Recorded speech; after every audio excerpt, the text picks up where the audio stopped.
आपको स्वागत है हमारे नए चैनल हॉरर एनालाइजर में, जहां हम हॉरर मूवीज, वेब सीरीज और डॉक्यूमेंट्रीज एक्सप्लेन करेंगे। यहाँ हम डाब्बे द पोजीशन टर्किश मूवी जो 2013 में रिलीज हुई थी उसे एक्सप्लेन करेंगे। एंड बिलीव मी गाइस, मैंने जितनी भी हॉरर मूवीज देखी हैं, this is the most haunted movie till now. ये मूवी नेटफ्लिक्स पे अवेलेबल है और इसकी IMDb रेटिंग 6.8 आउट ऑफ 10 है and Rotten Tomatoes पे it's 58% fresh.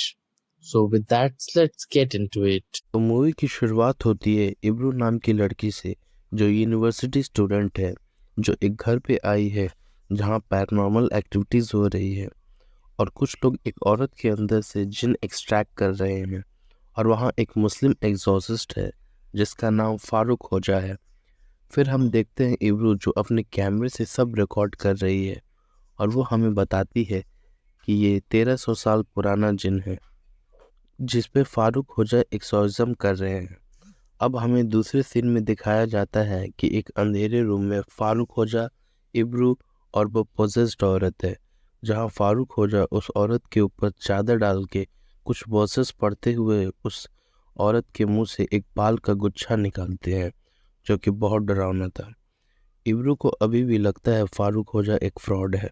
अब सीन कट होता है और हमें इब्रू दिखती है फारूक होजा के घर पे, जहां वो पूछती है कि कल रात क्या हुआ था और उसने उस औरत पे क्या किया था। फिर फारूक होजा उसे बाल का गुच्छा दिखाते हुए कहते हैं कि उस औरत पे ब्लैक मैजिक हुआ था और उन्होंने उस पर एग्जॉर्सिज्म करके उस जिन को निकाल दिया। इब्रू कहती है कि उसे फारूक होजा पर बिलीव नहीं है। वो एक ही शर्त पे बिलीव करेगी जब उसकी चूज किए हुए केस पर फारूक होजा एग्री होंगे और सब इब्रू रिकॉर्ड करेगी। फारूक होजा एग्री हो जाते हैं। वो केस रहता है कुबरा का, जो इब्रू की कज़न है। फिर हमें नेक्स्ट सीन में दिखाया जाता है जहां इब्रू फारूक होजा को कुबरा के घर लेके जा रही है और वो रास्ता भटक जाते हैं। फिर वो कुछ आसपास के विलेजर से रास्ता पूछते हैं और विलेज का नाम सुनते ही इब्रू और होजा पर हमला कर देते हैं। हमें आगे पता चलेगा कि क्यों विलेज का नाम सुनते हैं हमला क्यों हुआ। अब नेक्स्ट सीन में हमें दिखाया जाता है वो लोग रास्ता भटक चुके हैं और एक सुनसान एरिया में आ जाते हैं, जहाँ पर सडनली उनको एक औरत के रोने की आवाज़ आती है। इब्रू और रोजा उस आवाज़ के पीछे करते हैं, लेकिन उनके ऊपर एक लाल आंखों वाला जानवर हमला कर देता है। वो लोग बच के कार में बैठ जाते हैं और फिर आगे बढ़ते हैं। फिर आगे उन लोग को एक पेड़ मिलता है जिस पे बहुत सारी डॉल्स बंधी होती हैं और पेड़ पे 7175 लिखा हुआ था। एंड ये नंबर बहुत सिग्निफिकेंट है स्टोरी में, जिसके बारे में हम आगे डिस्कस करेंगे। फिर सीन चेंज होता है और हम आगे बढ़ते हैं जहां उन्हें एक आदमी मिलता है। वो बताता है उस किम्बर्डे विलेज का रास्ता जहां कुबरा रहती है। फिर वो लोग आगे बढ़ जाते हैं। फिर रास्ते में वही इंसान दोबारा दिखता है एंड फाइनली वो लोग कुबरा के विलेज पहुंच जाते हैं, जहां वो कुबरा के घर पे रफ़ीका की एक बेटी और रफ़ीका की बहन से मिलते हैं, जिसका नाम फातिमा रहता है। फातिमा आती है और लड़ने लगती है इब्रू और फारूक होजा से। फिर सीन चेंज होता है डिनर टेबल पर, जहां रफ़ीका बताती है कि उसकी दूसरी बेटी कुबरा अपनी वेडिंग डे पर ही पोजेस्ड हो जाती है। एंड फिर वो डिनर कंप्लीट करते हैं एंड फिर सीन चेंज होता है जहां पर रफ़ीका की बेटी उन्हें वेडिंग डे की वीडियो दिखाती है, जहां पर कुबरा पोजेस्ड होते हुए दिखती है एंड वो फिर अपने हस्बैंड को ही उस वेडिंग डे पे मार देती है। फिर सीन चेंज होता है जहां फारूक होजा कुबरा के पास जाते हैं बात करने, जहां वो कुबरा के नाक पर इत्र लगाते हैं और फिर हम देखते हैं बेड मूव होते हुए और कुबरा हवा में लेविटेट होने लगती है और 7175 वर्ड बार बार रिपीट करने लगती है। हमें बाद में पता चलता है कि कुबरा अपने वेडिंग डे पे ही पोजेस्ड होके भाग जाती है एक पेड़ के पास। एंड ये वही डॉल वाला पेड़ है जिस पे इब्रू और फारूक होजा को विलेज आने के रास्ते में मिला था। फिर सीन चेंज होता है और हमें दिखता है फारूक होजा एक वाइट क्लोथ से कवर करता है पजेस्ड कुबरा को। एंड जब कुबरा को टच करते हैं तो कुछ राइटिंग अपीयर होती है फारूक होजा के हाथ पर ब्लड से लिखा हुआ, विच मीन्स मिरर। फिर नेक्स्ट डे सब ब्रेकफास्ट कर रहे होते हैं कि सडनली इब्रू स्टार्ट वोमिटिंग, एंड हम देख सकते हैं कि इब्रू के मुंह से वही बालों का गुच्छा निकलता है जो मूवी के स्टार्टिंग में हमें उस औरत के मुंह से निकलते हुए दिखता है। फिर सीन चेंज होता है रात का, जहां हमें इब्रू दिखती है अपने कैमरे में सब कुछ समझाते हुए, जहां वो हमें बताती है कि फारूक होजा कोई रिचुअल परफॉर्म करेंगे मिरर यूज़ करके, जहां वो जिन से बात करेंगे और उससे कोशिश करेंगे कनेक्ट करने की।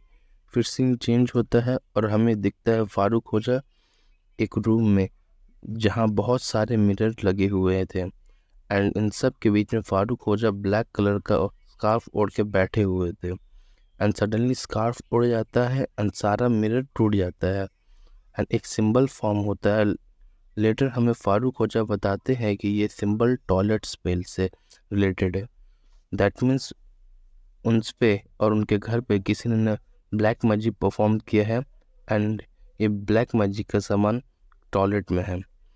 फारूक होजा तुरंत टॉयलेट की तरफ भागते हैं एंड टॉयलेट को डिग करना स्टार्ट कर देते हैं, जहाँ पे सब देखते हैं कि फारूक होजा को ब्लैक मैजिक का सामान निकलते हुए, जिसमें एक क्रिपी डॉल मिलती है, एक गाय का कटा हुआ सर, एक लीवर, हार्ट और बहुत सारी चीज़ें मिलती हैं। हम देखते हैं फारूक होजा की तबीयत खराब होने लगती है। फिर फिर फारूक होजा अपने आप को संभाल के ब्लैक मैजिक का सामान खोलने लगते हैं, जहां उन्हें कुछ स्पेल मिलते हैं रफ़ीका और उसके हस्बैंड के पे नाम किया हुआ, जो बताता है कि ये कर्ज कुबरा पे किया गया था जब वो अपनी माँ के पेट में थी, विच स्टेट जब वो 23 की हो जाएगी तो एक जिन कुबरा की सोल को कैप्चर करके उसके बॉडी को पोजेस कर लेगी। यह हमें पता चलता है कि उसकी शादी के दिन ही वो 23 की हुई थी एंड सेम डे वो पोजेस्ड हो गई थी। तभी वहाँ पर कुबरा आ जाती है एंड वो अब नॉर्मली बिहेव करने लगती है। फिर सीन चेंज होता है एक फार्म का, जहाँ रफ़ीका, उसकी बेटी और इब्रू कैमरा लेके तैयार थे और फारूक होजा एग्जॉर्सिज्म परफॉर्म करते हैं एंड फोर्स करते हैं जिनको कुबरा के बॉडी को छोड़ने के लिए, एंड सडनली कुबरा बेहोश हो जाती है। सब फारूक होजा को अप्रिशिएट करते हैं। लेटर दैट नाइट हम देखते हैं कि कुबरा फिर से पोजेस्ड हो जाती है एंड वो फातिमा पर हमला कर देती है एंड वो घर से भाग जाती है। फिर सीन चेंज होता है और हम देखते हैं कुबरा को सेम डॉल ट्री के पास खड़े एक सर्कल के अंदर, और फारूक होजा को बोलती है कि वो 1000 बार मारेगा फिर भी वो नहीं मरेगी। इसके बाद इब्रू अक्यूज करती है फारूक होजा को कि वो फ्रॉड है और वो कुबरा को नहीं सही कर पा रहा है, एंड वो कुबरा को लेके हॉस्पिटल चली जाती है। फिर फारूक होजा वापस घर आते हैं, जहाँ वो फातिमा से मिलते हैं जो इंजर्ड हो रहती है, एंड वो बताती है कि कुबरा के पिता पहले बहुत गरीब हुआ करते थे एंड सडनली वो अमीर बन जाते हैं और किसी को इस राज के बारे में नहीं पता था सिवाय एक बंदे के जिसका नाम इलियास था, जो किम्बरडेल विलेज में रहता है। फिर सीन चेंज होता है और हमें दिखता है फारूक होजा और इब्रू को इलियास के घर जाते हुए, जहां वो ढूंढने के बाद पहुंच जाते हैं। फिर हमें यहाँ पता चलता है कि इलियास वही आदमी है जो फारूक और होजा की हेल्प करता है रास्ता बताने में मूवी के स्टार्टिंग में। एंड फारूक होजा इलियास से पूछते हैं कि ये किम्बरडेल विलेज कैसे बर्बाद हो गया, जिस पे इलियास उन्हें बताता है कि ये सब बर्बाद हुआ 2 लोग की वजह से, जिसमें एक बिलाल जो कुबरा के पिता थे और दूसरा रमीज़ इब्रू के पिता थे। इब्रू चौंक गई अपने पिता का नाम सुन के। इलियास जिस पे बताता है कि बिलाल और रमीज़ एक जिन की हेल्प लिए थे जिसका नाम था सारा। ट्रेजर ढूंढने के लिए किम्बरडेल विलेज के ज़मीन से सारा ने उन दोनों को ट्रेजर ढूंढ के दिया, लेकिन बिलाल और रमीज़ ने उससे उसी ट्री के नीचे गाड़ दिया। इसी वजह से सारा के कबीले वाले वो रमीज़ और बिलाल को मार दिए। इलियास फिर कुछ पिक्चर्स दिखाता है कुछ बच्चों के जो इस इंसिडेंट के बाद पैदा हुए, जो कि बहुत क्रीपी पैदा हुए थे। फिर फदर इलियास बताता है कि उसकी वाइफ भी एक जिन है और फारूक और इब्रू को अब यहाँ से जाना चाहिए। वो निकल जाते हैं। जब वो कार को देखती है, क्योंकि पूरे कार पर खून वाले हाथ के निशान थे। कुछ दूर आने के बाद फारूक खोजा बुक में पढ़ते हैं कि सारा के जिन को उस पेड़ के नीचे से निकाल के आज़ाद कर दिया जाए तो शायद ये कर्ज ख़त्म हो सकता है। एंड वो ठीक ऐसा ही करते हैं और जिन को बाहर निकाल देते हैं और घर आ जाते हैं। फिर सीन चेंज होता है कुबरा के घर का। एंड रफ़ीका फारूक खोजा को बताती है कि इलियास की कॉल आई और वो बहुत परेशानी में है एंड वो फारूक खोजा को बुला रहा है। फारूक खोजा तुरंत निकल जाते हैं और इब्रू भी जाना चाहती है, लेकिन समहाउ रफ़ीका उसे रोक लेती है। लेटर इब्रू को उसके कपड़े में कुछ रिटन ब्लैक मैजिक स्पेल मिलते हैं जिस पे कुबरा और इब्रू की तस्वीर रहती है। फिर सीन शिफ्ट होता है फारूक खोजा पर, जो जाते जाते उस नंबर 7175 का मतलब ढूंढ लेते हैं, विच मीन्स मैं जिंदा हूँ। फिर फारूक खोजा को समझ आता है कि जो जिंदा होते हैं वो यूज़ करते हैं ये नंबर बताने के लिए कि वो जिंदा है। आगे खोजा पढ़ते हैं कि अगर कोई मरा हुआ जिन को बाहर निकाल के आज़ाद कर दिया जाए तो वो कर्ज ख़त्म हो जाता है, लेकिन अगर किसी जिंदा जिन को आज़ाद कर दिया जाता है तो वो कर्ज और पावरफुल हो जाता है। सडनली इलियास वहाँ आ जाता है और बताता है कि आप लोगों ने उस जिन को निकाल के बहुत बड़ी गलती की है और अब इब्रू की लाइफ डेंजर में है। एंड इलियास ये भी रिवील करता है कि रफ़ीका और उसकी बेटी ने ब्लैक मैजिक परफॉर्म किया है इब्रू के और वो लोग सारा का जिन कुबरा के बॉडी से इब्रू के बॉडी में ट्रांसफ़र करेंगे। अब सीन शिफ्ट होता है और हम देखते हैं इब्रू को वो स्पेल लेके जाते हुए, क्योंकि वो दिखाना चाहती है रफ़ीका और रफ़ीका बेटी को। एंड वो जब पहुंचती है तो रफ़ीका की बेटी उसे पकड़ लेती है और उसी ट्री के पास लेकर जाते हैं। फिर सीन चेंज होता है फारूक खोजा पर, जो घर जाते हैं और देखते हैं फातिमा की डेड जहाँ, और फिर वो उसी पेड़ के पास ढूंढते ढूंढते पहुंच जाते हैं और एक कुएं में गिर जाते हैं।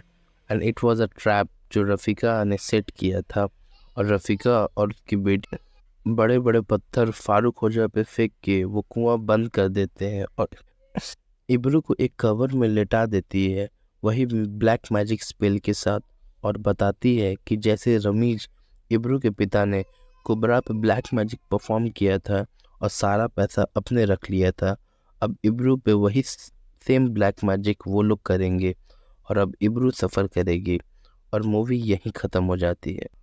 हाउएवर हमें पोस्ट क्रेडिट सीन में बताया जाता है कि फारूक खोजा को आसपास के विलेजर ने बचा लिया था, लेकिन उन्हें वहाँ इब्रू की बॉडी नहीं मिलती है।